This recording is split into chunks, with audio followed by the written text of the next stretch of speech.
الحمد لله وكفى والصلاة والسلام على عباده الذين اصطفى،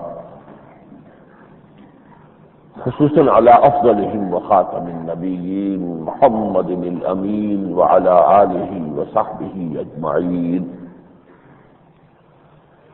أما بعد فقد قال الله تبارك وتعالى كما ورد في آخر سورة القصص: أعوذ بالله من الشيطان الرجيم، بسم الله الرحمن الرحيم.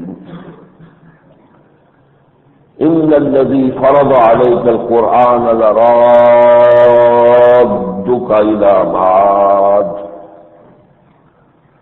قل ربي أعلم من جاء بالهدى ومن هو في ضلال مبين وما كنت ترجو أن يلقى إليك الكتاب إلا رحمة من ربك فلا تكونن ظهيرا للكافرين ولا يصدنك عن آيات الله بعد إذ أنزلت إليك وادع إلى ربك ولا تكونن من المشركين ولا تدع مع الله إلها آخر لا إله إلا هو كل شيء هالك إلا وجهه له الحكم وإليه ترجعون. صدق الله العظيم. رب اشرح لي صدري ويسر لي أمري واحلل عقدة من لساني يفقهوا قولي. اللهم ربنا ألهمنا رشدنا وأعذنا من شرور أنفسنا. اللهم أرنا الحق حقا وارزقنا اتباعه وأرنا الباطل باطلا وارزقنا اجتنابه. آمین یا رب العالمین. پچھلے 2 دنوں سے ہماری گفتگو سورہ قصص کے اس آخری رکوع پر چل رہی ہے، اور اس کے مثنیٰ کے طور پر یعنی ہم مضمون آیات جو اس سے پچھلی سورۃ النمل ہے اس کی آخری آیات بڑی گہری مشابہت ہے. جو آیتیں میں نے آج تلاوت کی ہیں ان میں سے 2 آیات کے بارے میں ہم گفتگو کر چکے ہیں، لیکن صرف ان کا ترجمہ دوبارہ کر لیجیے. ان الذی فرض علیک القرآن، یقیناً اے محمد صلی اللہ علیہ وسلم جس ہستی نے آپ پر لازم کیا ہے قرآن کو، لازم کر دیا ہے یعنی اس کی دعوت، اس کی تبلیغ، اس کو لوگوں تک پہنچانا، اس کی تبیین، پھر اس کی اقامت، یہ سب کام سمجھیے کہ اس قرآن کے گرد گھوم رہے ہیں. اور محمد رسول اللہ صلی اللہ علیہ وسلم کی 23 سالہ جد و جہد کا مرکز محور یہ قرآن ہے. اس لیے کہ میں نے اس قرآن کو قائم کرنا جو کہا ہے تو وہ سورہ مائدہ کی اس آیت کے حوالے سے قل یا اہل الکتاب لستم علی شیء حتی تقیموا التوراۃ والانجیل وما انزل الیکم من ربکم. اے نبی کہہ دیجیے اہل کتاب تمہاری کوئی حیثیت نہیں، ہماری نگاہوں میں تمہارا کوئی مقام ہی نہیں، تم ہم سے ہم کلام ہونے کا منہ ہی نہیں رکھتے جب تک کہ قائم نہ کرو تورات کو اور انجیل کو، جو کچھ کہ تمہیں دیا گیا تمہارے رب کی طرف سے. گویا کہ ہم سے بھی یہی بات ہوگی کہ یا اہل القرآن لستم علی شیء حتی تقیموا القرآن کا قائم کرو. تو یہ ہے حضور کی پوری 23 سالہ جد و جہد کا خلاصہ. ان الذی فرض علیک القرآن، فرمایا کہ اس میں جو محنت اور مشقت اور تکلیفیں آپ کو جھیلنی پڑ رہی ہیں، لیکن یہ کہ ساری محنت کا جد و جہد کا ان مع العسر یسر ان مع العسر یسرا آخری انجام میں نکلے گا کہ آپ کو ہم ایک بہت بلند مقام تک پہنچائیں گے. وہ بلند مقام دنیا میں بھی ہوا، حضور کامیاب ہوئے، دین غالب ہو گیا، محمد رسول اللہ صلی اللہ علیہ وسلم جزیرہ نماء عرب کے بے تاج بادشاہ ہو گئے. پھر اس اعتبار سے بھی ہوا رفعنا لک ذکرک، آپ کا مقام اتنا بلند ہوا، عرب لوگ جو ہے دنیا کے اندر آپ کا نام لیتے ہیں، اذان میں آپ کا نام لیا جا رہا ہے، اقامت میں آپ کا نام لیا جا رہا ہے. پھر یہ کہ جو آخرت میں ہے، جو آپ کے لیے وَلَلْآخِرَةُ خَيْرٌ لَكَ مِنَ الْأُولَىٰ، وہاں جو مقامات ہیں، وہاں مقام محمود ہے، وہاں لواء الحمد بیدی ہے، وہاں شفاعت کبریٰ کا مقام ہے، وہاں وسیلہ کا مقام ہے. لَوَادُّكَ إِلَىٰ مَعَادٍ قُلْ رَبِّ أَعْلَمُ مَن جَاءَ بِالْهُدىٰ، کہہ دیجیے میرا رب خوب جانتا ہے کون ہدایت لے کر آیا، یعنی کس نے ہدایت کو قبول کیا ومن ہوا فی ضلال مبین، اور اس کو بھی خوب جانتا ہے جو صریح گمراہی کے اندر مبتلا ہے۔ وما كنت ترجو ان يلقى اليك الكتاب، اور اے نبی آپ تو اس کے امیدوار نہیں تھے کہ آپ پر کتاب کا القاء کیا جائے گا، یہ کتاب اتاری جائے گی، الا رحمۃ من ربک، یہ تو صرف آپ کے رب کی رحمت کا منظر ہے۔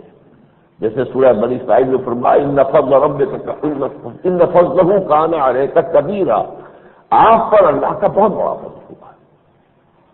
فلا تکونن ظہیرا للکافرین، تو دیکھیے آپ کافروں کے پشت پناہ نہ بن جائیے، یعنی کوئی آپ کا قریب ترین عزیز ہے اور کسی اعتبار سے آپ اس کے احسان مند بھی ہیں، لیکن اگر وہ کفر پر اڑا رہا ہے تو اس کی جانب سے کوئی سفارش، اس کی جانب سے کوئی استغفار آپ کو زیب نہیں دیتا۔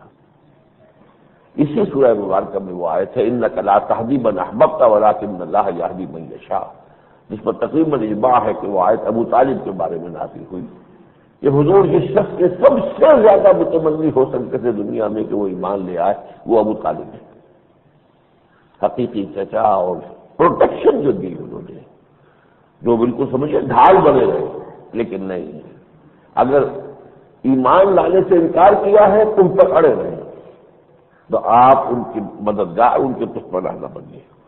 یہی وجہ کہ حضور نے فرمایا کہ جہنم میں سب سے ہلکا عذاب جو ہے ابو طالب کو دیا جائے گا، اور وہ کیا ہوگا کہ 2 آگ کی جوتیاں پہنائی جائیں گی جن کے زیر اثر کھوپڑی میں دماغ اس طرح پکے گا جیسے کہ ہڈیاں پکتی ہے چولہے کے اوپر۔ یہ ہلکا ترین عذاب ہے۔ اب جو آج کی آیات ہیں اس پر توجہ کیجیے، وَلَا يَصُدُّنَّكَ عَنْ آيَاتِ اللَّهِ بَعْدَ إِذْ أُنزِلَتْ إِلَيْكَ، اور دیکھیے یہ لوگ ہرگز آپ کو بتلانے نہ پائیں ان آیات الہی سے جبکہ آپ پر وہ نازل ہو چکی ہے۔ وَادْعُ إِلَىٰ رَبِّكَ، اور بلاتے رہیے اپنے رب کی طرف، وَلَا تَكُونَنَّ مِنَ الْمُشْرِكِينَ، اور دیکھیے ہرگز شرک کی کوئی آلائش بھی اپنے قریب مت پھٹکنے دیجیے۔ وَلَا تَدْعُوا مَعَ اللَّهِ إِلَٰهًا آخَرَ، اور ہرگز نہ پکاریے اللہ کے سوا، اللہ کے ساتھ کسی اور الہ، لا الہ الا ہو، اس کے سوا حقیقتاً کوئی معبود نہیں۔ کل شیء ہالک الا وجہہ، ہر شے فانی ہے، ختم ہو جانے والی ہے، ہلاک ہو جانے والی ہے سوائے اس کے چہرے کے۔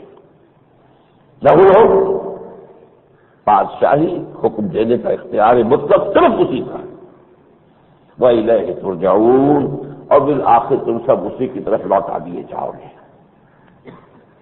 ان آیات میں جو پہلی آیت ہے اس کا جو پہلا مضمون ہے وَلَا يَصُدُّنَّكَ عَنْ آيَاتِ اللَّهِ بَعْدَ إِذْ أُنزِلَتْ إِلَيْكَ، بس منظر میں سے نوٹ کر دیجیے، یہ مکی صورتوں میں بڑی تفصیل سے بار بار آئے ہیں، یہ مضمون آیا ہے کہ قریش کے سردار اور جو کفار تھے مکے کے، وہ حضور پر دباؤ ڈالتے تھے کہ اے محمد صلی اللہ علیہ وسلم کچھ لے دے کر معاملہ کریں، کچھ ہماری مانے کچھ اپنی منوا لیں۔ یہ نہیں ہو سکتا کہ آپ کی بات ساری مانی جائے اور ہمارے سارے ہی باتیں جو رد ہو جائیں، یہ نہیں ممکن۔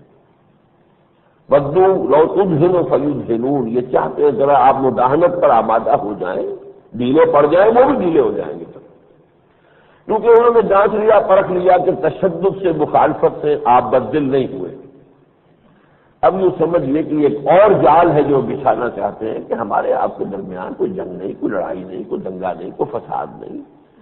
ہاں یہ قرآن ہے، یہ بہت سخت ہے، یہ بہت ریجڈ ہے، بہت انکمپرومائزنگ ہے، لہذا کچھ تھوڑی سی ترمیم اس میں قبول کیجیے۔ چنانچہ سورہ یونس میں فرمایا وَإِذَا تُتْلَىٰ عَلَيْهِمْ آيَاتُنَا، جب ان لوگوں کو ہماری آیات پڑھ کے سنائی جاتی ہیں، قَالَ الَّذِينَ لَا يَرْجُونَ لِقَاءَنَا، تو کہتے ہیں وہ لوگ جو ہم سے ملاقات کے امیدوار نہیں ہے، آخرت وغیرہ کا کوئی تصور ان کے ذہنوں میں نہیں ہے، ایک جو قرآن غیر ھذا او بدل ہو، اے محمد یا تو اس قرآن کے سوا کوئی اور قرآن لے کر آؤ۔ جیسا کہ میں نے عرض کیا بہت ریجڈ ہے، یہ کسی بھی درجے میں ہمیں اکوموڈیٹ کرتا ہی نہیں، ہمارے باطل عقائد، ہماری باطل روایات، ان سب کی نفی مطلق کرتا ہے۔ ہمارے آباء و اجداد گویا کہ سب کے سب جو ہیں وہ باطل پر تھے، ان کی کوئی حیثیت ہی نہیں تھی، ان کی کوئی حقیقت ہی نہیں تھی، وہ گمراہ تھے، وہ سب کے سب گویا کہ جہنمی ہیں. تو اس درجے سخت قرآن کے ساتھ ہم کیسے آپ کے ساتھ کوئی معاملہ کر سکتے؟ ایک قرآن غیر ھذا، اس قرآن کے سوا کوئی اور قرآن پیش کیجیے اور بدل ہو یا پھر اس میں کوئی ترمیم کیجیے. قل ما یکون لی ان ابدلہ من تلقاء نفسی، اے نبی کہہ دیجیے میرے لیے ہرگز ممکن نہیں ہے کہ میں اپنے جی کے یا اپنی رائے سے اس قرآن میں کوئی تبدیلی کر سکوں. ان اتبع الا ما یوحی الی، میں تو خود پابند ہوں اس کا جو مجھ پر وحی کیا جا رہا ہے. سب سے پہلے تو مجھے کہا گیا ہے امرت ان اکون اول المسلمین، مجھے تو حکم ہوا سب سے پہلا فرما بردار تو میں ہوں، تو میں اس میں ترمیم کروں یہ ممکن نہیں ہے. انی اخاف ان عصیت ربی عذاب یوم عظیم، اگر میں نے اپنے رب کی نافرمانی کی تو خود مجھے اس بہت بڑے دن کے عذاب کا خوف ہے. میں بھی بندہ ہوں، میں بھی اللہ کی مخلوق ہوں. العبد عبد وان ترقى رب رب وان تنزل، بندہ بندہ ہی رہتا ہے خواہ کتنا ہی اونچا مقام اس کو حاصل ہو گیا ہو. رب رب ہی ہے چاہے کتنا ہی نیچے نزول فرما لے، یعنی سمائے دنیا جو ہے اس تک اللہ آ جاتا ہے، اس کے احادیث میں ہے نزول فرماتا ہے، تبھی وہ رب ہی رہے گا. زمین پر بھی آ جائے گا قیامت کے دن. وجاء ربک والملک صفا صفا اذا دکت الارض دکا دکا وجاء ربک والملک صفا صفا. اور حضور جو ہے 7ویں آسمان تک ہوا ہے شب معراج میں، پھر تو وہاں بھی وہ بندے ہی تھے. اور اللہ جب زمین پر بھی نزول فرما لے گا تب بھی اللہ رب رہے گا. اس لیے فرمایا کہ ان میں مجھے تو خود اللہ کے عذاب کا ڈر ہے اگر میں نے اللہ کی نافرمانی. اسی طرح کا ایک مضمون اس سے بھی زیادہ سخت الفاظ میں آیا سورہ بنی اسرائیل میں، وَإِن كَادُوا لَيَفْتِنُونَكَ عَنِ الَّذِي أَوْحَيْنَا إِلَيْكَ لِتَفْتَرِيَ عَلَيْنَا غَيْرَهُ. اے نبی تلے ہوئے ہیں یہ آپ کے جو دشمن ہیں، تلے ان کادو تلے ہوئے اس پر کہ آپ کو بچلا دیں. وَإِن كَادُوا لَيَفْتِنُونَكَ عَنِ الَّذِي أَوْحَيْنَا إِلَيْكَ، اس چیز سے کہ جو ہم نے آپ کی طرف وحی کی ہے، لِتَفْتَرِيَ عَلَيْنَا غَيْرَهُ، تاکہ آپ بڑھ کر ہماری طرف منسوب کر دیں اس کے سوا کوئی ہے. وہی غیر ایک ہے جو قرآن غیر ھذا لتفتری علینا غیرہ، اس قرآن کے سوا کوئی شے اپنی طرف سے گھڑ کر کوئی مصالحانہ انداز کوئی اور کسی درجے میں کچھ دو اور کچھ لو کے اصول کے تحت وہ آپ گھڑے اور اللہ کی طرف منسوب کر دیں. وَإِذًا لَاتَّخَذُوكَ خَلِيلًا، اگر آپ یہ کر دیں تو وہ آپ کو دوست بنا لیں گے. جھگڑا ختم. جھگڑا تو سارا اس قرآن میں ڈالا ہوا ہے. اس نے آ کر کہا ہے تمہارے معبود غلط باطل، تمہارا یہ ساری زندگی کا رہن سہن غلط ہے باطل ہے، تو جھگڑا تو اس سے پیدا ہوا ہے. اگر آپ اس قرآن کے اندر ترمیم قبول کر لیں اور خود اپنی طرف سے منظورت کی چیزیں دے کر جو مصالحانہ انداز کی ہوں آپ قرآن کے اندر شامل کر دیں، دل تخلو کا خلیلہ، وہ آپ کو اپنا دوست بنا لیں گے. وَلَوْلَا أَن ثَبَّتْنَاكَ لَقَدْ كِدتَّ تَرْكَنُ إِلَيْهِمْ شَيْئًا قَلِيلًا. اور اگر اے نبی ہم نے ہی آپ کو جمائے نہ رکھا ہوتا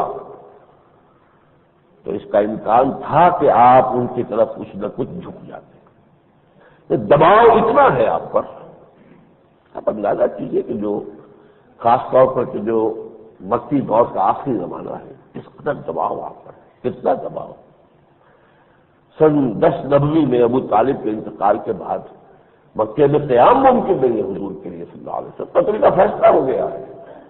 ایک ہی ڈھال تھی ابو طالب کی، بنو ہاشم کے سردار تھے، تو قبائلی بانٹنے کے اندر اس کی بڑی اہمیت تھی. وہ ڈھال ختم ہو گئی. اب تو ابو لہب ہے بنو ہاشم کا سربراہ، اور وہ خود جو ہے خون کا پیاسا ہے محمد کا صلی اللہ علیہ وسلم. اس لیے آپ طائف میں جو کچھ ہوا ہے وہ 10 برس میں حضور پر ذاتی طور پر مکے میں نہیں ہوا، جو وہ چند دنوں میں وہاں ہو گیا. واپس آئے تو مکے میں داخل نہیں ہو سکتے. طائف سے آ گئے ہیں وہاں کسی نے قبول نہیں کیا، مکے میں داخل نہیں ہو سکتے. قتل کا فیصلہ ہے.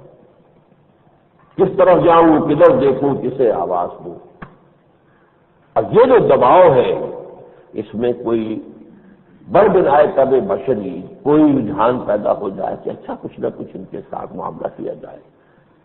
تو فرمایا لولا ان ثبتناک، اگر ہم نے نہ آپ کو جمائے رکھا ہوتا لقد کدت ترکن الیہم شیئا قلیلا، تو اس کا امکان پیدا ہو چلا تھا کہ آپ ان کی طرف کچھ جھک ہی جاتے ہیں۔ اور اس کے بعد یہ سخت ترین ہے آیت قرآن مجید میں جو حضور سے خطاب کر کے آئی ہے، لیکن بالفرض ہے اگر ایسا ہو جاتا، لیکن چونکہ اس کا ہونے کا کوئی امکان نہیں، لہذا اس آیت کا جو ہے یہ سمجھیے مصداق حضور بن ہی نہیں سکتے، لیکن الفاظ کی سختی دیکھیے، اگر ایسا ہو جائے کہ آپ اس قرآن میں کوئی ترمیم کر دیں اور آپ اس قرآن میں سے کے علاوہ کوئی شے گھڑ کر من گھڑت اس میں شامل کر دیں، ذل ذقناک ضعف الحیات و ضعف الممات، پھر ہم آپ کو چکھاتے دگنا عذاب دنیا کا اور دگنا آخرت کا، ثم لا تجد لك علینا نصیرا، پھر آپ کو ہمارے مقابلے میں ہم سے بچانے والا کوئی مددگار نہ ملے۔ یہ تھا وہ دباؤ جس کا یہاں ہم پڑھ رہے ہیں، وَلَا يَصُدُّنَّكَ عَنْ آيَاتِ اللَّهِ بَعْدَ إِذْ أُنزِلَتْ إِلَيْكَ، اسی لیے میں نے آج عنوان قائم کیا استقامت علی القرآن، ڈٹے رہو قرآن پہ۔ یہ جو کمپرومائزنگ کا معاملہ ہے، قرآن جو ہے اس کی اجازت نہیں دیتا، حق و باطل میں کوئی ایگزسٹنس نہیں ہو سکتی، حق حق ہے، باطل باطل ہے، ان دونوں میں مفاہمت کیسے ہو جائے گی؟ یہ دوسری بات ہے، اہل حق میں جان نہیں ہے، طاقت نہیں ہے، اس لیے وہ مجبور ہے باطل کے تحت زندگی گزارنے پر، لیکن اس میں بھی حکم ہے اعدوا لہم، طاقت فراہم کرو، ٹکراؤ اس باطل کے ساتھ۔ تو جو شخص اس کی محنت میں لگا ہوا ہے کہ طاقت حاصل کرے تاکہ ٹکرائے اس باطل کے ساتھ، وہ گویا کہ اللہ تعالیٰ کے ہاں کسی درجے میں سرخرو ہوگا، معذرۃ الی ربکم ولعلہم یتقون، اپنے رب کے حضور میں کچھ معذرت تو پیش کر سکے گا۔ اسی طرح کی آیت سورہ شورى کی آیت نمبر 15، فَلِذَلِكَ فَادْعُ وَاسْتَقِمْ كَمَا أُمِرْتَ وَلَا تَتَّبِعْ أَهْوَاءَهُمْ وَقُلْ آمَنْتُ بِمَا أَنزَلَ اللَّهُ مِنْ كِتَابٍ وَأُمِرْتُ لِأَعْدِلَ بَيْنَكُمْ۔ اے نبی آپ اسی کی دعوت دیتے رہیے اور جیسا آپ کو حکم ہوا جمے رہیے۔ ان کی خواہشات کی پیروی نہ کیجیے، یہ آپ کو قرآن سے بچلانا چاہتے ہیں، یا چاہتے ہیں کہ آپ قرآن میں ترمیم کر دیں، یہ چاہتے ہیں کہ اپنی طرف سے کچھ گھڑ کر قرآن میں شامل کر دیں۔ وَلَا تَتَّبِعْ أَهْوَاءَهُمْ وَقُلْ، اور کہہ دیجیے ڈرتے کی چوٹ، آمنت بما انزل اللہ من کتاب، میرا تو ایمان ہے پختہ اس کتاب پر جو مجھ پر نازل کی گئی، وَأُمِرْتُ لِأَعْدِلَ بَيْنَكُمْ، اور مجھے حکم ہوا ہے کہ تمہارے مابین عدل قائم کرو۔ تو پہلا ٹکڑا اس آیت کا جو ہے، اب اس میں جو دوسرا ٹکڑا اس کا ہے، بعد اذ انزلت الیک، جبکہ وہ آیات آپ پر نازل ہو چکی ہیں، اب اس کے بعد ان میں کوئی تغیر و تبدل، اب ان کے بارے میں کوئی مداخلت، ان میں کسی طرح کی قطع و برید کرنے کا آپ کو اختیار نہیں ہے، چاہے کتنا ہی دباؤ۔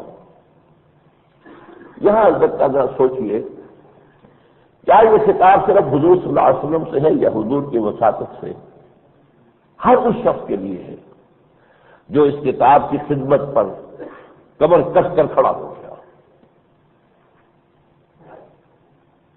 یہ شعر کسی زمانے میں کہا تھا جبکہ ابھی غلام احمد قادیانی کے دماغ میں خناس پیدا نہیں ہوا تھا، یہ میں مسیح موعود ہوں اور میں مہدی ہوں اور میں پھر نبی ہوں اور میں رسول ہوں اور رسولوں میں سب سے آگے بڑھ گیا ہوں، یہ سارے خناس بات کی پیداوار ہے۔ شروع میں وہ بھی ایک ریفارمر تھا، عیسائیوں سے اس نے مناظرے کیے، اسی طریقے اور کامیابی حاصل کی، آریہ سماجیوں سے مناظرے کیے اور کامیابی حاصل، اس لیے مسلمانوں کی آنکھ کا تارا بن گیا۔ بس یہ جو ظرف کم تھا اس میں پڑ گیا زیادہ، وہ چھلک گیا۔ اب وہ دعوے شروع ہو گئے، میں تو مہدی موعود ہوں اور میں مسیح موعود ہوں اور میں سب کچھ ہوں۔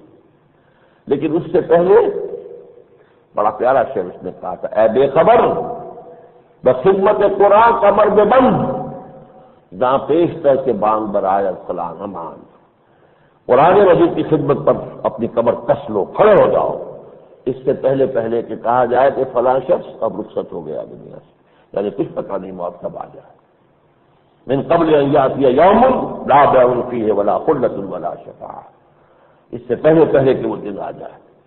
من قبل ان یاتی احدکم الموت فیقول رب لولا اخرتنی الی اجل قریب فاصدق واکن من الصالحین ولن یؤخر اللہ نفسا اذا جاء اجلها۔ تو یہ سمجھ لیجئے کہ جو شخص بھی اس خدمت قرآن پر کمر کس لے اس سے بھی یہی خطاب ہے، اس پر بھی دباؤ آئے گا، اس پر بھی کمپرومائز، اگر ستر اور حجاب کے معاملات میں احکام میں میں ذرا کمپرومائز کر دیتا تو آج تک الہدا چل رہا ہوتا، ڈبے کی چوٹ چل رہا ہوتا، نہیں کوئی سوال نہیں۔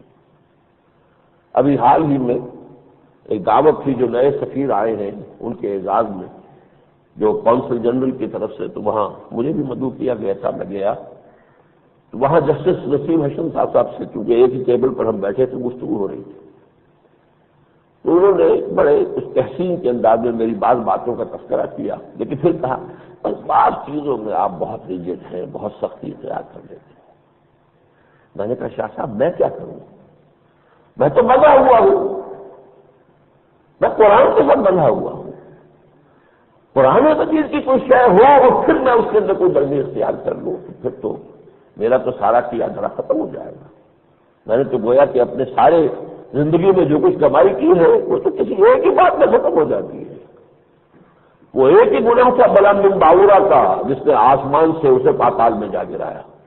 وَاتْلُ عَلَيْهِمْ نَبَأَ الَّذِي آتَيْنَاهُ آيَاتِنَا فَانسَلَخَ مِنْهَا فَأَتْبَعَهُ الشَّيْطَانُ فَكَانَ مِنَ الْغَاوِينَ وَلَوْ شِئْنَا لَرَفَعْنَاهُ بِهَا وَلَكِنَّهُ أَخْلَدَ إِلَى الْأَرْضِ۔ ایک گناہ تو کسی معاملے میں مداخلت اختیار کر دی جائے جبکہ انسان پر منکشف ہو چکا ہو کہ اللہ کا حکم یہ ہے۔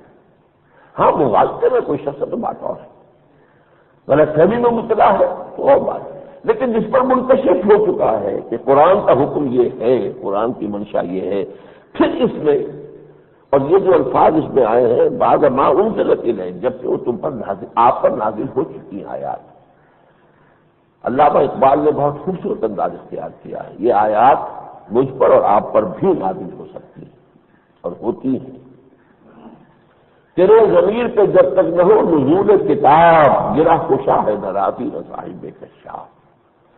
جب یہ انکشاف ہو جاتا ہے آدمی پر کہ یہ اللہ کا کلام ہے، یہ اس کا مدلول ہے، یہ اس کا مفہوم ہے، یہ اس کے مراد ہے، یہ اس کا مقصود ہے، اور اس پر انشراح ہو جائے انسان کو، تو گویا اس پر وہ آیت اس وقت نازل ہو گئی۔ اب تک وہ پڑھ رہا تھا کہ وہ آیت جو قرآن پہ اللہ اور اللہ کے رسول پر نازل ہوئی وہ یہ ہے، لیکن پرسنلی اس پر اس کا نزول اس وقت ہوتا ہے جبکہ اس کی حقانیت پر اسے انشراح ہو جائے اور اس کو پوری طریقے سے اطمینان دے جائے کہ ہاں یہ حق ہے۔ تیرے ضمیر پہ جب تک نہ ہو نزول کتاب، گرہ کشا ہے دراتی نہ صاحب کشاف۔ اس کی بنیاد کیا ہے؟ یہ فطرت سلیمہ جو انسان میں ہے، جس کی بنیاد ہے روح ربانی جو اس میں پھونکی گئی ہے، اس فطرت سلیمہ کی کامل مطابقت ہے قرآن کے ساتھ۔ کسی کی فطرت مس ہو گئی، پرورٹڈ ہو گئی تو بات اور ہے، قرآن مجید نے اسے اجنبیت کی محسوس ہوگی۔ اگر اس کی فطرت سلیم ہے، پرورٹڈ نہیں ہے، تو اسے تو ایسے محسوس ہوگا جیسے واقع کروں قرآن تو کچھ کہہ رہا ہے، دیکھنا تقریر کی لذت کے جو اس نے کہا میں نے یہ جانا تو گویا یہی میرے دل میں تھا۔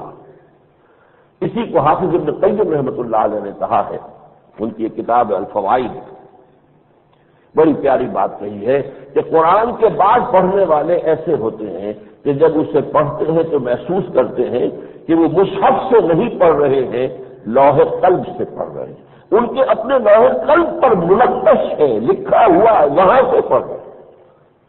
اس قدر کامل مطابقت شیخ الاسلام ابن تیمیہ رحمہ اللہ کے سب سے بڑے شاگرد رشید جو ہے حافظ ابن قیم رحمہ اللہ، ان کا یہ قول ہے کہ کتنے بھی پڑھنے والے قرآن کے ایسے ہیں کہ جب وہ قرآن پڑھ رہے ہوتے ہیں تو مصحف سے نہیں محسوس کرتے کہ ہمارے لوح قلب پر لکھا ہوا جہاں سے پڑھ رہے ہیں۔ اور اسی کا نقشہ قرآن مجید میں دو جگہ کا کھینچا گیا ہے، اس کو شرح صدر سے تعبیر کیا گیا۔ فَمَن يُرِيدُ اللَّهُ أَن يَهْدِيَهُ يَشْرَحْ صَدْرَهُ لِلْإِسْلَامِ، اللہ تعالیٰ جس کو ہدایت دینا چاہتا ہے اس کے سینے کو کھول دیتا ہے اسلام، اسے قرآن کا ہر حکم معقول نظر آتا ہے، اس کا ہر حکم معلوم ہوتا ہے کہ خیر ہے، نور ہے، بھلائی ہی بھلائی ہے، اس کی حکمتیں اس کی نگاہ میں روشن ہو جاتی ہے، اس کے اندر جو بصیرت باطنی ہے اس سے اس کا باطن جگمگا اٹھتا ہے۔ اور دوسری جگہ فرمایا سورہ زمر میں أَفَمَنْ شَرَحَ اللَّهُ صَدْرَهُ لِلْإِسْلَامِ فَهُوَ عَلَىٰ نُورٍ مِّن رَّبِّهِ، بھلا وہ شخص کہ جس کے سینے کو اللہ نے کھول دیا اسلام کے لیے، اور وہ اب وہ اپنے رب کی طرف سے ایک نور پر ہے، اسے بصیرت بات نہیں ہے، اسے حاصل ہو چکا ہے، اس بصیرت سے وہ دیکھ رہا ہے کہ ہاں یہ حق ہے، یہ صحیح ہے، یہ بالکل درست ہے، یہ 100% صحیح ہے۔ یہ جو انشراح ہوتا ہے اور کامل مطابقت ہو جاتی ہے انسان کے ذہن اور فکر کے ساتھ قرآن کی، اس کو میں تعبیر کر رہا ہوں کہ جس کو یہ کیفیت نصیب ہو جائے گویا کہ اس پر قرآن نازل ہو گیا۔ چلے زمین پہ جب تک نہ ہو نزول کتاب، گرہ کشاہ نہ راضی نہ صاحب کشاف۔ اچھا، جس پر یہ قرآن اس طور سے نازل ہو جائے گا اس کا ایک منطقی نتیجہ ہے، یہ قرآن اس کو پوزیس کر لے گا، اس کی عظمت اس طریقے سے اس پر منکشف ہوگی، اسے کسی اور شے میں تو اب لذت محسوس ہی نہیں ہوگی۔ جیسے حضرت نبیل نے کہا تھا، اب میں شعر کہوں، اب آدم قرآن ملک الشعراء، most celebrated poet of the year, جس کا قصیدہ بیت اللہ کی دیوار کے ساتھ پردے کے ساتھ لٹکایا گیا، شعر کہنا چھوڑ دیا، اب آدم قرآن۔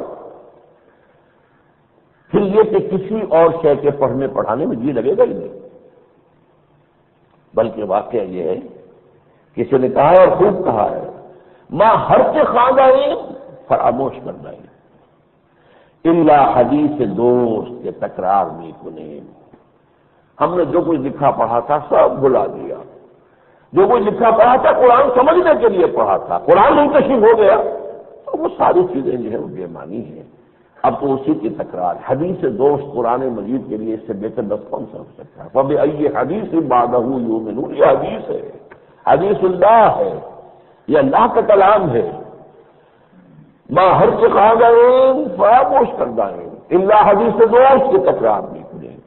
تو یہ میں اس کو قرار دے رہا ہوں منطقی نتیجہ ہے، جس پر قرآن منکشف ہو جائے گا قرآن اسے پوزیس کر لے گا، اس کو اپنے قابو میں لے آئے گا، پھر وہ قرآن مجید ہی کے لیے جیے گا، اسی کے لیے بھاگ دوڑ کرے گا، اسی کی محنت کرے گا، اسی کی خدمت کرے گا۔ لیکن اس خدمت کا اب جو تیسرا حصہ اس آیت کا، اس کی طرف آئیے، وَادْعُ إِلَىٰ رَبِّكَ، اب داعی کی حیثیت سے سامنے آنا ہوگا، اور دعوت صرف قرآن کی طرف نہیں، رب کی طرف۔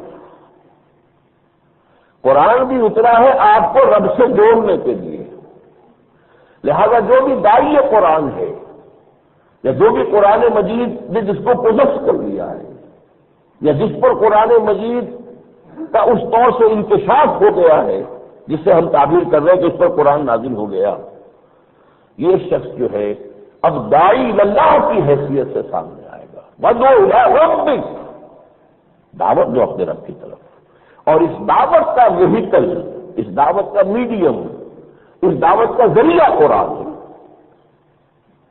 فذکر بالقرآن من یخاف وعید، تذکیر کیجیے اس قرآن کے ذریعے سے، انذار کیجیے اس قرآن کے ذریعے سے، قل اوحی الی ھذا القرآن لانذرکم بہ ومن بلغ، کہیے کہ مجھ پر یہ قرآن وحی کیا گیا ہے تاکہ اس کے ذریعے سے آپ کو خبردار کر دوں۔ فإنما يسرناه بلسانك لتبشر به المتقين وتنذر به قوما لدا، ہم نے اس قرآن کو اے نبی آپ کی زبان پر رواں کر دیا ہے، آسان کر دیا ہے، تاکہ آپ اس کے ذریعے سے اہل تقویٰ کو بشارت دیں، اس کے ذریعے سے تبشر به المتقين وتنذر به قوما لدا، اور اسی کے ذریعے سے خبردار کر دیں ان کو جو جھگڑالو لوگ ہیں، جو قرآن کو ماننے کے لیے یا اس کے بتائے ہوئے راستے پر چلنے کو تیار نہیں۔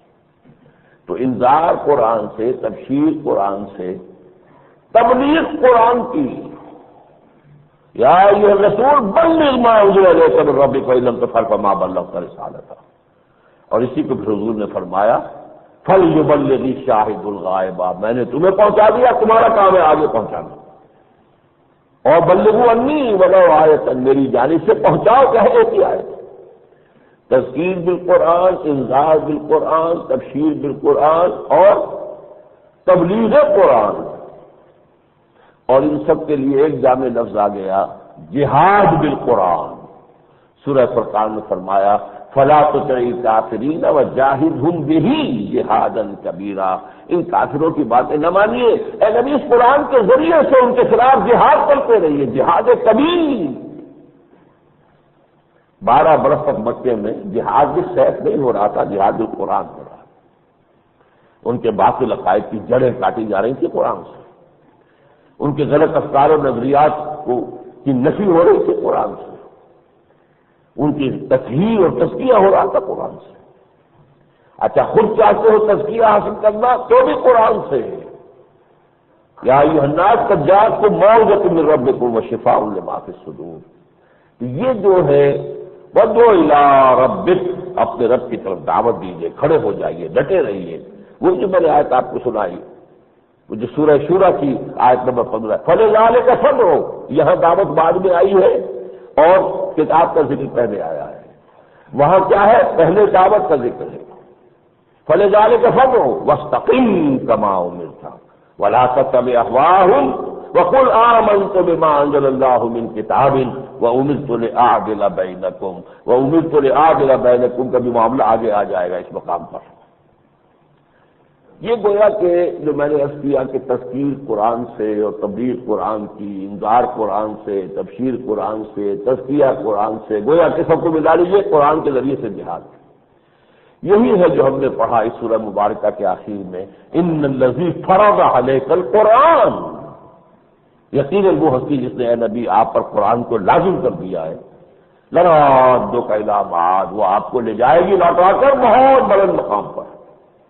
اور یہی پچھلی صورت میں تھا ان اتلو القرآن، مجھے تو حکم ہے میں تلاوت کرتا رہوں، سناتا رہوں، مجھے تو یہ حکم ہے۔ اسی وجہ سے 4 مرتبہ قرآن میں حضور کا جو انقلابی عمل ہے افراد کو بدلنا، انقلاب کا ایک مرحلہ ہوتا ہے آخری نظام بدلنا، لیکن نظام کیسے بدلے گا جب تک افراد نہ بدلے؟ پہلا کام افراد کو بدلنا ہے، اور افراد کو بدلنے کا جو پروسیس ہے، یتلو علیہم آیاتہ ویزکیہم ویعلمہم الکتاب والحکمہ، 4 جگہ قرآن میں یہ مضمون آیا، اور گویا کہ اسٹارٹنگ پوائنٹ کیا ہے؟ یتلو علیہم آیات، اللہ کی آیات پر سنانا۔ لیکن اب اس سے آگے چلیے، اس دعوت اللہ کا، دعوت رب کا ہدف کیا ہے؟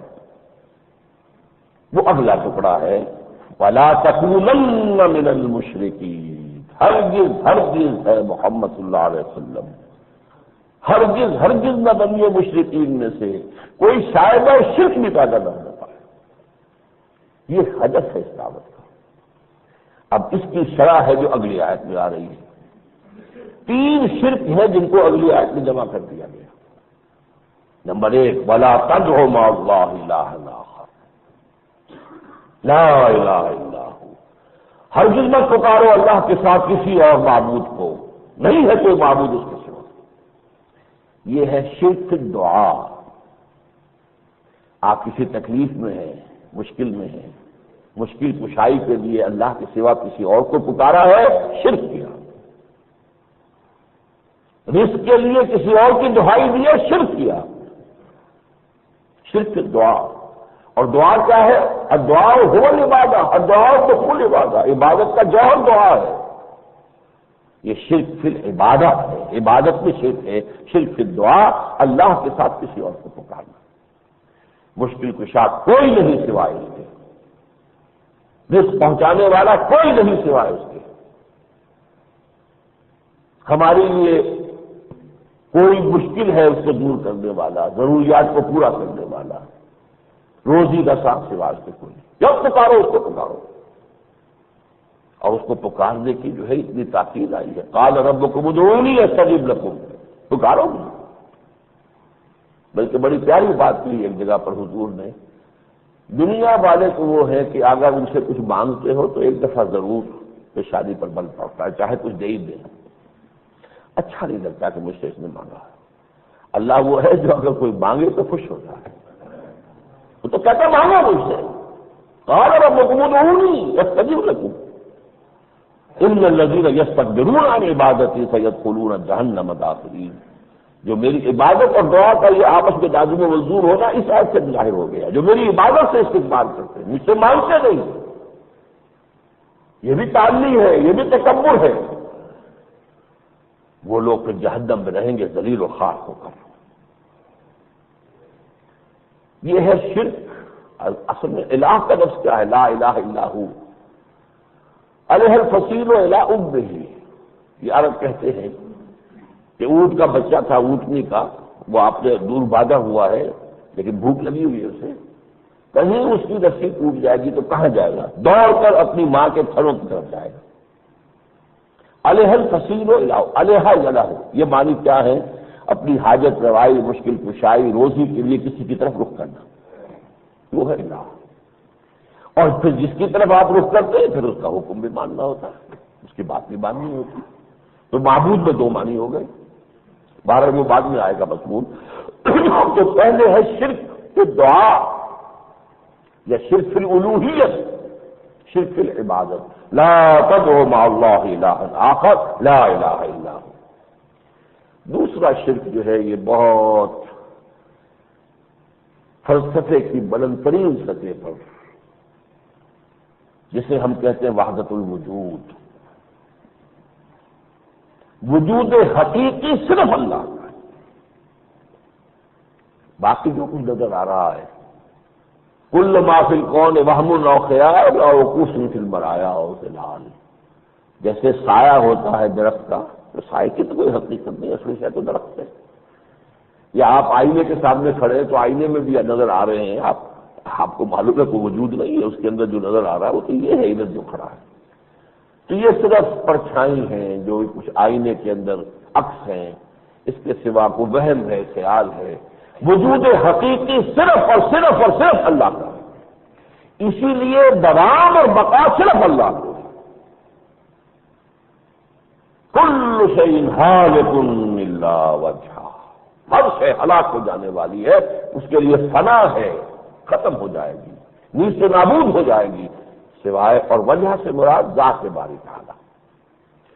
اس لیے کہ چہرہ جو ہے کسی کی شخصیت کا سب سے بڑا انڈیکس، سب سے بڑا پرتو ذات باری تعالیٰ، دوام اس کو ہے، تسلسل ہمیشہ کے لیے بقا اس کی ہے، اس کے بعد کی سب کے سب فانی ہے۔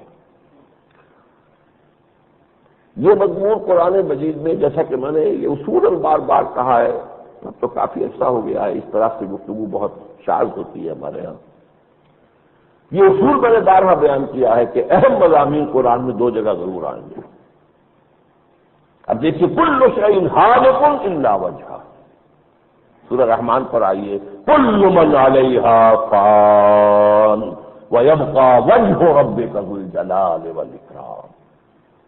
اس کون و مقام میں جو بھی کچھ ہے فانی ہے، ختم ہو جانے والا ہے، سوائے باقی جو رہے گا تیرے رب کا چہرہ، ذات باری تعالیٰ۔ ہاں ایک بات ہے جو بڑی اہم ہے، کل موجودات، کل مخلوقات، کل مصنوعات میں صرف انسان ایک ایسا وجود ہے جس میں ایک ڈیوائن ایلیمنٹ ہے،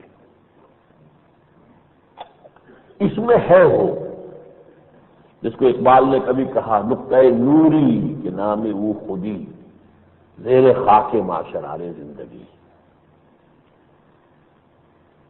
ہے، ذوق تجلی بھی اسی خاک میں پنہاں، غافل تو نرا صاحب ادراک نہیں ہے۔ انسان صرف خاکی نہیں ہے، خاکی و نوری نہاد بندہ مولا صفات۔ یہ انسان جو ہے اس کا یہ وجود تو خاکی ہے، اس کے اندر روح جو ہے وہ خاکی نہیں ہے، نوری نہاد، وہ نور ہے اللہ کی طرف سے۔ یہ جو ہے اگر کسی انسان نے اپنی اس روح کو تقویت دے لی، مضبوط کر لیا، یہ باقی باللہ رہے گی، پھر اس کے لیے بقا ہے، جیسے کہ اللہ کی ذات کے ساتھ کا بقا ہے ایسے اس کے لیے بقا ہے۔ یہ بات ہے، نقطہ ہے، باقی باللہ۔ حضرت مجدد الفسانی رحمۃ اللہ علیہ کے جو مرشد تھے ان کا نام تھا باقی باللہ، بقا ہے اللہ کو، تو جو اللہ سے وابستہ ہو گیا، وابستہ ہو گیا۔ دیکھیے یہ لفظ جو ہے بعض لوگ شاید سمجھے کہ یہ تو غیر محتاط لفظ ہے، صحیح ترجمہ ہے واعتصموا باللہ، چمٹ جاؤ اللہ کے ساتھ۔ اللہ کے ساتھ کیسے چمٹو گے؟ اپنی اس روح کو اگر قوی کر لیا ہے، توانا کر لیا ہے، یہ روح جو ہے اس کے بارے میں علامہ اقبال نے ایک جگہ بہت خوبصورت انداز میں بات کہی ہے. ہماری اصل حقیقت تو وہ روح ہے نا. فارسی میں اس کو خوب کہا گیا ہے، جان نہاں در جسم او در جان نہاں، اے نہاں اندر نہاں اے جان جان. ہماری جان جو ہے ہمارے جسم کے اندر چھپی ہوئی ہے. کہاں ہے کچھ پتہ نہیں، کس جگہ جان ہے. ہاتھ کاٹ لیا تب بھی آدمی زندہ رہتا تو مگر جان کا تعلق ہاتھ سے تو نہیں. پوری لیگ جو ہے، پوری ایکسٹریمٹی جو ہے، پوری ٹانگ کاٹ دی گئی ہے، امپوٹیٹ ہو گئی تب بھی آدمی ہے. تو جان کا تعلق کس چیز سے ہے کچھ پتہ نہیں، آج تک بھی پتہ نہیں. لیکن یہ جسم میں چھپی ہوئی ہے جان. جسم میں جان جہاں در جسم او در جان ہاں، ایک اور حقیقت کبریٰ ہے انسان کی جو جان کے اندر چھپی ہوئی ہے. وہ ہے وہ روح ربانی جس کا تعلق ذات باری تعالیٰ کے ساتھ ہے. جان نہاں در جسم او در جان ہاں، اے نہاں اندر نہاں، اے وہ ہستی یا وہ شے جو نہاں کے اندر نہاں ہے. جان بھی خود جو ہے وہ پنہاں ہے، وہ بھی ہمیں پتہ نہیں چلتا، نظر نہیں آتی جان کس بلا کا نام ہے. جب جان نکلتی ہے تو کچھ پتہ نہیں چلتا کیا شے نکل گئی، کہاں گیا وہ، کوئی پرندہ نکلا اندر سے، کہاں کچھ پتہ نہیں، مخفی ہے. جان نہاں در جسم او در جان نہاں، اے نہاں اندر نہاں اے جان جان، جان کی جان. اس کو کہا اقبال نے فرشتہ موت کا چھوتا ہے وہ بدن تیرا، مگر تیرے وجود کے مرکز سے دور رہتا ہے. ہمارے وجود کا مرکز جو عالم امر کی شے ہے وہ ہے ہماری روح. اور یہ روح جو ہے فرشتوں سے بہت افضل ہے. کبھی تو سارے فرشتوں کو سجدہ کرا دیا گیا تھا، لہذا کوئی فرشتہ اس روح تک نہیں پہنچ پاتا. اگرچہ علامہ اقبال نے اس پہلے مصرے میں جو کچھ کہا اس سے مجھے تھوڑا سا اختلاف ہے. فرشتہ جب جان نکالتا ہے تو صرف چھوتا نہیں ہے جسم کو، وہ جسم کے اندر غرق ہو کر اور وہاں سے کھینچ کر لاتا ہے. اسے معلوم ہے کہ کہاں ہے وہ جان کی گرہ، کہاں لگی ہوئی ہے، کہاں بندھی ہوئی ہے. یہی تفسیر ہے اکثر و بیشتر حضرات کے نزدیک والنازعات غرقا والناشطات نشطا. فرشتے ہیں جو میرے اور آپ کے وجود کے اندر سرایت کر جائیں گے، جیسے تیرتے ہوئے کوئی غرق ہوتا لگاتا ہے، اور پھر وہاں جا کر وہ گرہ کو کھول دینے والے جیسے کہ کھولا جاتا ہے. وہ جان کی گرہ کو کھولیں گے، لیکن اس جان کے اندر جو نہاں اور شے ہے تیرے وجود کے مرکز سے دور رہتا ہے، اس تک فرشتے کی رسائی نہیں. تو یہ سمجھ لیجئے اگر اس روح کو تقویت دے لی، اگر اس کو مضبوط کر لیا، اگر اس کا اللہ کے ساتھ تعلق جو ہے وہ زندہ اور بیدار ہو گیا، تو پھر اس کے لیے دوام ہے، پھر اس کے لیے بھی باقی باللہ، بقا باللہ کا معاملہ ہو جائے گا. اسی کو کہا ہے کسی نے کل شیء ہالک جز وجہ او، اسی الفاظ کو شعر کے اندر لائیں. کل شیء ہالک جز وجہ او، گر نئی در وجہ او ہستی بجو. جب ہر شے ہلاک ہو جانے والی ہے سوائے اللہ کے چہرے کے، تو اگر تم نے اپنا رخ اللہ کی طرف نہیں کر لیا ہے، انی وجہت وجہی للذی فطر السماوات والارض حنیفا، گر نئی در وجہ او، اگر تم اس کے روح انور کے سامنے نہیں ہو تو ہستی کے خیال ہی چھوڑ دو کہ تمہارا کوئی وجود رہے گا یا تمہاری کوئی ہستی رہے گی یا تمہیں کوئی بقا مل جائے گا. کل شیء ہالک جز وجہ او، گر نئی در وجہ او ہستی وجہ. بہرحال یہ جو ہے اقسام اور حقیقت اقسام شرک پر جو میرے 6 کیسٹس ہیں ان میں اس پر تفصیل سے گفتگو ہوئی ہے. شرک نمبر 1 جو بالکل ظاہر ہے، باہر ہے، نظر آتا ہے، اللہ کے سوا کسی کو پکارنا حاجت روائی کے لیے، مشکل کشائی کے لیے، کسی ضرورت پوری کرنے کے لیے. نمبر 2 دوام، ثبات، بقا صرف اللہ کے لیے. اب نمبر 3 لہ الحکم، یہ ہے شرک یا توحید سیاسی. حاکمیت اس کے لیے، حکومت اس کی، حکم دینے کا اختیار مطلق صرف اس کا ہے. لہ الحکم، ان الحکم الا للہ، جو سورہ یوسف میں فرمایا حکم دینے کا اختیار نہیں ہے کسی کو مگر اللہ، لا یشرک فی حکمہ احدا، سورہ کہف میں فرمایا اللہ تعالیٰ کسی کو اپنے حکم میں شریک کرنے کے لیے تیار نہیں ہے۔ لم یکن لہ شریک فی الملک، بادشاہی میں اس کا کوئی ساجی نہیں ہے، لہ الملک ولہ الحمد، بادشاہی بھی اسی کی ہے اور تمام تعریف بھی اسی کی ہے۔ الملک القدوس السلام المومن المہیمن العزیز الجبار المتکبر، الملک بادشاہ حقیقی وہ ہے، یہ ہے وہ سیاسی۔ اللہ کے اب وہ نظام جب تک قائم نہیں ہوتا، اس کی حکومت جب تک قائم نہیں ہوتی، اس کے قوانین جب تک نافذ نہیں ہوتے، اس کی مرضی جب تک زمین پر پوری نہیں ہوتی جیسے آسمان پر ہو رہی ہے۔ جیسے کہ عیسائیوں کی جو سورہ فاتحہ ہے، لارڈ پریئر، اس کے یہ بڑے پیارے ہیں، مجھے بہت پسند ہیں وہ الفاظ، دائی کنگڈم کم، اے رب تیری حکومت آ جائے، تیری حکومت قائم ہو جائے، Thy will be done on earth as it is in heavens، اے رب تیری مرضی زمین پر میں اسی طرح پوری ہو جیسے آسمانوں میں ہو رہی ہے۔ جب تک یہ نہیں ہوتا توحید کہاں کامل ہوئی ہے؟ باقی کے غیر اللہ کی حاکمیت کے سائے میں زندگی بسر کرنا، باطل کے اقتدار کو قبول کرتا دینا، تسلیم کر لینا اسے، پھر توحید کہاں رہی ہے؟ تو یہ تین جو ہیں توحید کے پہلو یہاں پر بیان ہوئے ہیں۔ نمبر ایک، لا تدع مع اللہ الہ آخر، لا الہ الا ہو۔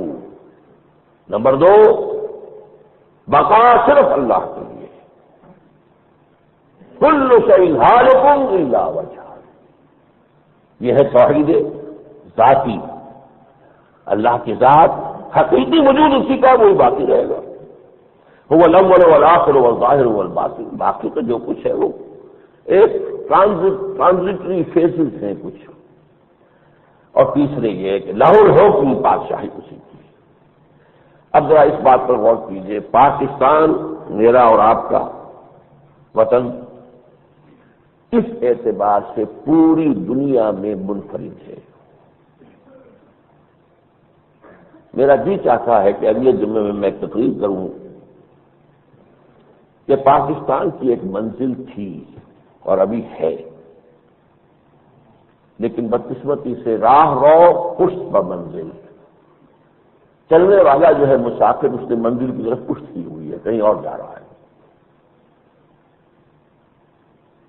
پرچم کے بتابہ ذرسی اعرابی یہ راہ کہ تمہیں روی بترکستان اے اعرابی آرابی، مجھے اندیشہ ہے تم کعبے تک کبھی نہیں پہنچ سکو گے، اس لیے کہ جس راستے میں تم جا رہے ہو تو ترکستان کی طرف جا رہا ہے، تو کیسے پہنچ جاؤ گے کعبے کی طرف؟ کتنی ہی آپ کے اندر خلوص ہے، محنت ہے، دوڑ رہے ہیں، بھاگ رہے ہیں، چل رہے ہیں، مشقت جھیل رہے ہیں، لیکن آپ کو ہر قدم دور ہو رہے ہیں اپنی منزل سے، اس لیے کہ منزل کی طرف آپ کی پشت ہے۔ راہ رو پشت بہ منزل، وہ چلنے والا جس نے اپنی منزل کی طرف پشت کرنی ہو اس کا کیا حشر ہوگا؟ تو بدقسمتی سے دیکھیے، شاید اگلے جمعے میں اس کے لیے تقریر کروں، لیکن اس کے لیے آپ کو آدھے گھنٹے کی تاخیر کے لیے ذہناً تیار ہو کر آنا ہوگا۔ بہرحال اس اعتبار سے یہ ملک پوری دنیا میں منفرد ہے کہ اس کے قیام کے تقریباً 1.5 سال بعد ہی قرارداد مقاصد پاس ہو گئی۔ لہ الحکم، وہ قرارداد مقاصد ان الفاظ کا لہ الحکم، اس کی شرح ہے مکمل۔ ہم حاکمیت کے دعوے دار نہیں، مدعی نہیں، حاکمیت اللہ کی ہے۔ ہمارے پاس جو اختیار بھی ہے وہ ایک سیکریٹ ٹرسٹ ہے، اللہ کا عطا کردہ اس کی امانت ہے، اور یہ امانت استعمال ہوگی انہی حدود کے اندر جو اصل حاکم نے اللہ نے قائم کر دی۔ لہ الحکم کا تقاضا ایک اعتبار سے مکمل ہو گیا، لیکن افسوس در افسوس کہ اس کے بعد سے لے کر وہ سن 49 کی 12 مارچ کی بات تھی، اب وہ 12 مارچ دور نہیں رہا 99، پورے 50 برس قرارداد مقاصد کو پاس ہوئے ہو گئے۔ اس کے بعد سے جیسا کہ میں نے بارہا عرض کیا ہے، ہمارا دستور منافقت کا پلندہ بنتا چلا گیا، ایک قدم اسلام کی طرف، 2 قدم پیچھے۔ پورا اسلام بھی ہے، دفعہ 227 بھی ہے، دفعہ 2A بھی اب آ چکا ہے، فیڈرل شریعت کورٹ بھی ہے لیکن اس پر پابندیاں ہیں. دفعہ 227 کا تعلق جوڑ دیا گیا کاؤنسل آف اسلامک آئیڈیالوجی کے ساتھ، وہ غور کرتے رہیں گے، آگے کوئی ذکر نہیں. بہرحال اب یہ جو نفاق کا معاملہ ہے، جو دستوری سطح پر بھی ہے ہمارے ملک میں نفاق، اخلاق میں بھی ہے، جب بولے جھوٹ بولے، جب وعدہ کرے خلاف ورزی کرے، امین بنا دیا جائے تو خیانت کرے. اور نفاق باہمی وہ قوم ختم ہوئی، اب قومیتوں میں منقسم ہو چکے ہیں. لیکن اس کا حل کیا ہے؟ دیکھیے حل دو ہے. ایک ہے جس کو کہ میں یہ حمید گل صاحب کی اصطلاح جو انہوں نے استعمال کی تھی وہ استعمال کر، ہارڈ ریولیوشن، سخت انقلاب، خونریز انقلاب. اور یہ بھی میں آپ کو بتا دینا چاہتا ہوں کہ اس ملک میں دو مذہبی قوتیں ایسی بالکل موجود ہیں جو ان طرز میں سوچ رہی ہیں. مولانا محمد اکرم آوان صاحب وہ اسی انداز کی تقریریں اب کر رہے ہیں کہ اب ہم اسلام آباد پر دھاوا بولیں گے اور ڈنڈے لے کر جائیں گے اور وہاں سے جیتے جی واپس نہیں آئیں گے جب تک کہ وہاں پہ اسلام کی تنفیذ کا مکمل فیصلہ نہ کروا لیں. اسی لیے بیعت علی الموت لے رہے ہیں وہ. دوسرے ہے قاضی حسین احمد صاحب، وہ بھی سمجھتے ہیں کہ ان کے پاس ایک جماعت ہے، کارکن ہے، پھر ان کارکنوں نے فوجی تربیت بھی حاصل کی ہوئی ہے جہاد افغانستان میں اور جہاد کشمیر میں، وہ بھی اب کوئی مورچہ لگانے کی سوچ رہے ہیں. ویسے بھی حالات ملک کے جس طریقے سے دگرگوں ہو رہے ہیں، مہنگائی جس طرح بڑھی ہے، خود سوزیاں ہو رہی ہیں، تو ظاہر بات ہے کہ کوئی بڑی سی کوئی اگر نکال دے گا تو لوگ تو دیوانے ہو جائیں گے. آخر خودکشی کر رہے ہیں تو 10-15 کو مار کے کیوں نہ خودکشی کریں؟ یہ بڑے بڑے محلوں والے جو ہے ان کے پیڑ چاہ کر کے کیوں نہ خودکشی کریں؟ سیدھی سی بات ہے. یہ تو مرحلہ ہے، اگلا مرحلہ تو یہ آئے گا. اور ظاہر بات ہے آپ کے یہاں ڈاکے اگر پڑھ رہے ہیں، نوجوان ڈاکہ ڈال رہا ہے، کیوں ڈال رہا ہے؟ پڑھ لکھنے کے باوجود جاب نہیں ہے، کام نہیں ہے، جابلیس ہے. پولیس کے لوگ خودکشیاں کر رہے ہیں، پولیس کے لوگ. آپ نے کئی واقعات پڑھ لی، خودکشی کر رہے ہیں. یہ ساری صورتحال جو ہے یہ کسی ریولیوشن کے لیے، ہارڈ ریولیوشن کے لیے رائٹ ہو چکی ہے. لیکن میری ناچیز رائے یہ ہے کہ اس وقت اگر کوئی ایسا اقدام کیا گیا تو چونکہ ابھی دعوت نظریاتی اور عملی اصلاح اور تنظیم اس کے تقاضے پورے نہیں ہوئے. بیعت علی الموت کن لوگوں نے کی ہے؟ کیا انہوں نے کی ہے جنہوں نے اپنی ذاتی زندگی میں اور اپنے گھر میں اور اپنے معاش میں دین کو نافذ کر دیا؟ سود میں کسی اعتبار سے بھی کم سے کم براہ راست ملوث نہیں ہے. کیا آپ نے گھروں میں شرعی پردہ نافذ کر دیا ہے؟ وہ لوگ بیعت کریں تو کوئی نتیجہ نکلے گا. اللہ تعالیٰ کو بھی آپ کو معلوم ہے قربانی کا جانور بھی آپ کہتے ہیں کان کٹا ہوا نہیں چاہیے. اللہ کو جانے وہ چاہیے اس کی راہ میں قربان ہو کہ جو پاک ہو چکی ہو. ناپاک جانوں سے کیا لے گا اللہ تعالیٰ کو؟ کیا سروکار ہے؟ پاک جانے چاہیے.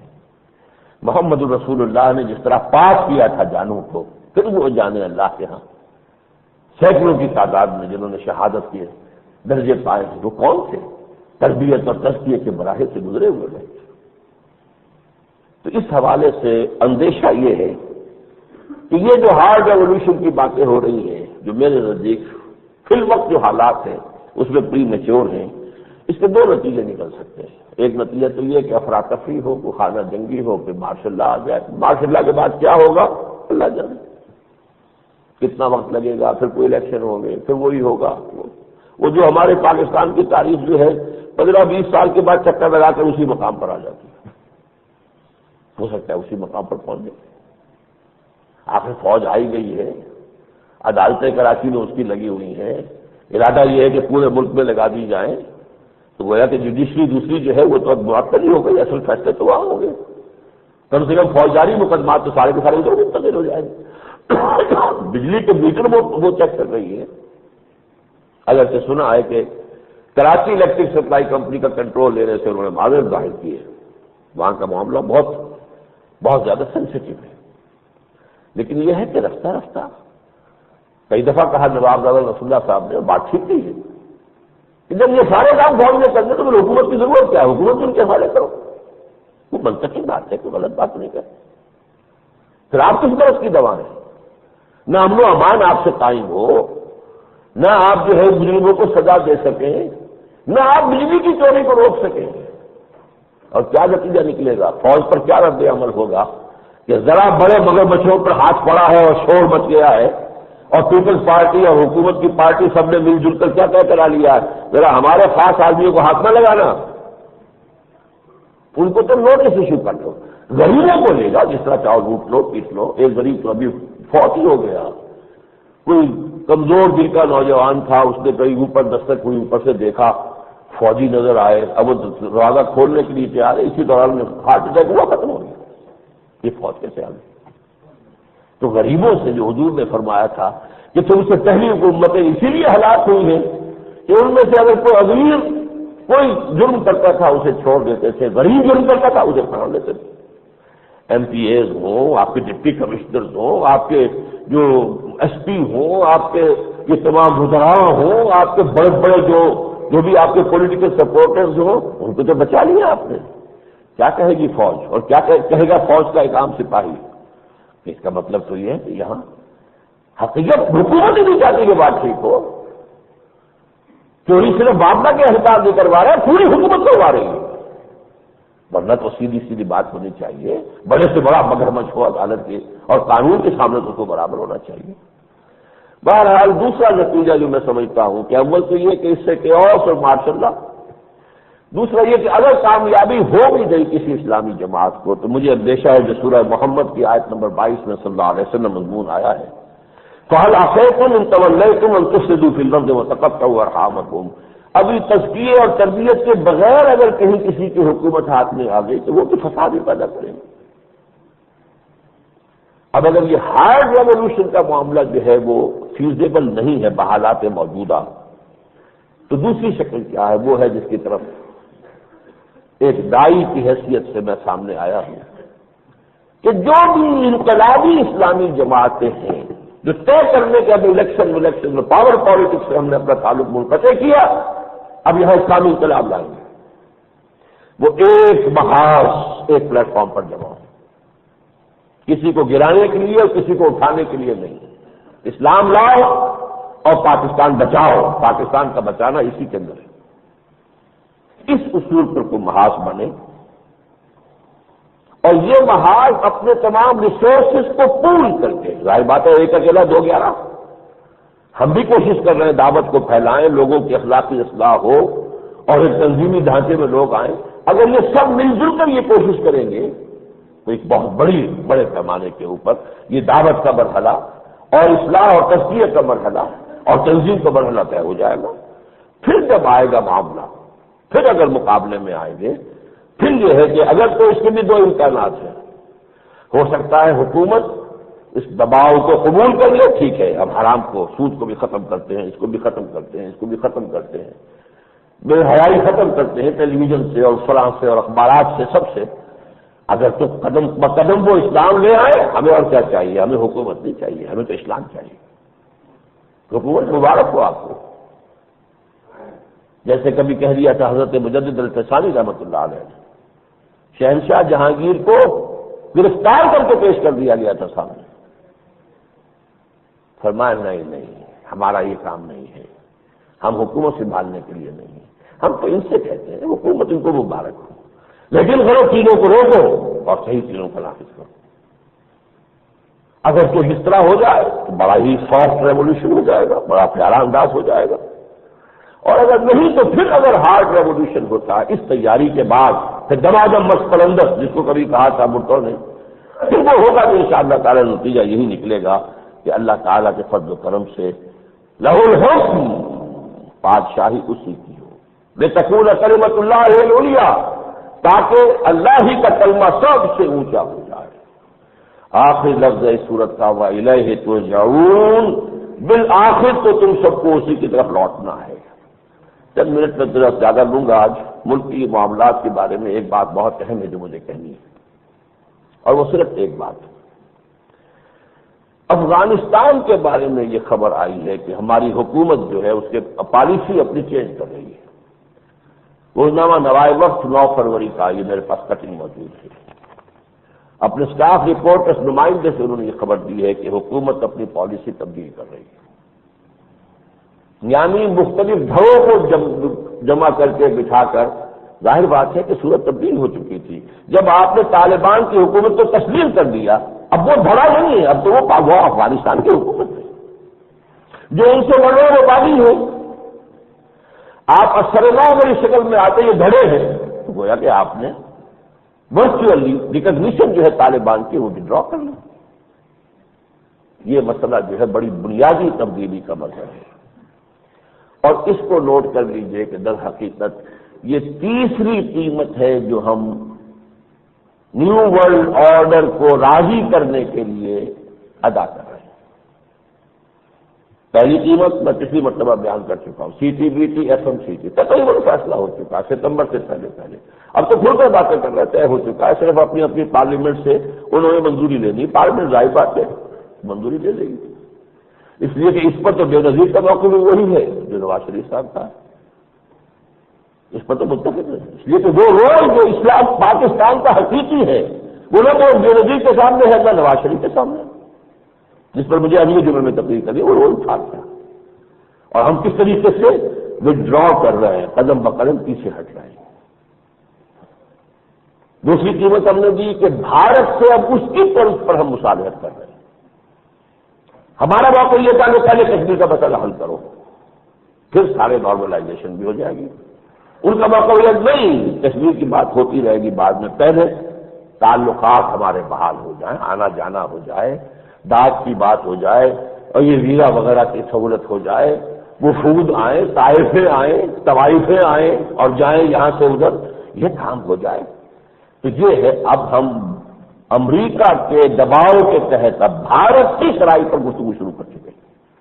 کوئی نہ کوئی اوسلو طرز کا کوئی ڈیوڈ معاہدہ ہو چکا ہے، یہ سب در حقیقت اب اس کو انویل کرنے کے لیے صرف اس کے لیے طریقے ہیں جو اختیار کیے جا رہے ہیں۔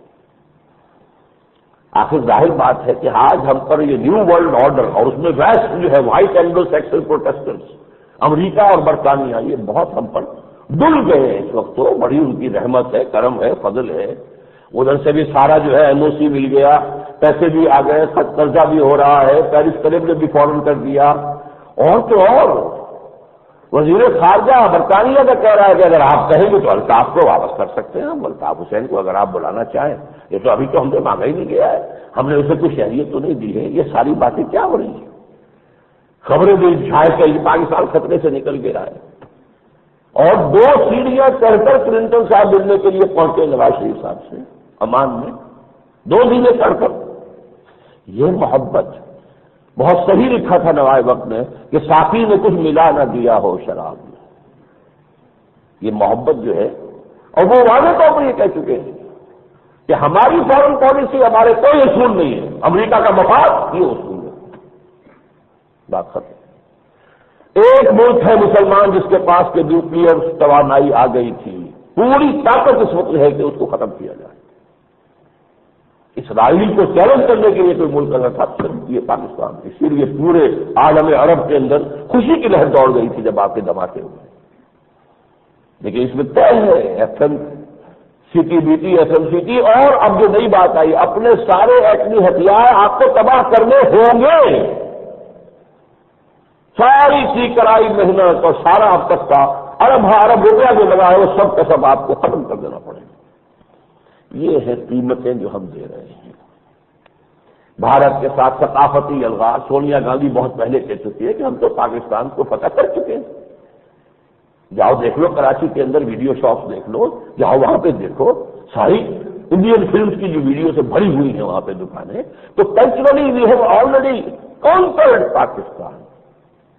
اور اب جو یہ ثقافتی الغار آئے گی بسنت منانے کے لیے جو اب آ رہے ہیں چلے ہوئے وہاں سے، یہ بسنت کا اول تو یہ کہ آج میری تو آنکھ کھلی ہے تازہ ندائے خلافت میں مضمون دیکھ کر، ایک ہندو کا یہاں پر اقتباس دیا گیا ہے، وہ ہندو ہے، مورخ ہے ڈاکٹر ایس بی نجار، اور اس نے لکھا ہے بسنت کیا ہے، یہ مثلاً کوئی 1700 کچھ میں یہاں مسلمانوں کی جب حکومت تھی، کوئی گورنر تھے زکریا خان، اس زمانے میں کسی ہندو نے گستاخی کی تھی حضور کی شان میں اور حضرت فاطمہ رضی اللہ تعالیٰ عنہ کی شان میں، اس کو سزائے موت دی گئی تھی، حالانکہ اس وقت ہندوؤں نے بہت زور لگایا تھا کہ معاف کر دیا جائے، لیکن اس کی سزا کو اب انہوں نے اپنا سیلیبریشن کا ایک دن بنا لیا ہے، یہ اس کی یاد میں مثلا بنائی جاتی ہے۔ میں نے تو آج تک یہ سمجھا تھا کہ یہ موسم بہار کی آمد کا کوئی معاملہ ہے، موسمی قسم کا معاملہ ہے، لیکن آج کے ندائے خلافت میں وہ پورا اقتباس پڑھ لیجیے کہ یہ در حقیقت اس کی یاد بنانے کے لیے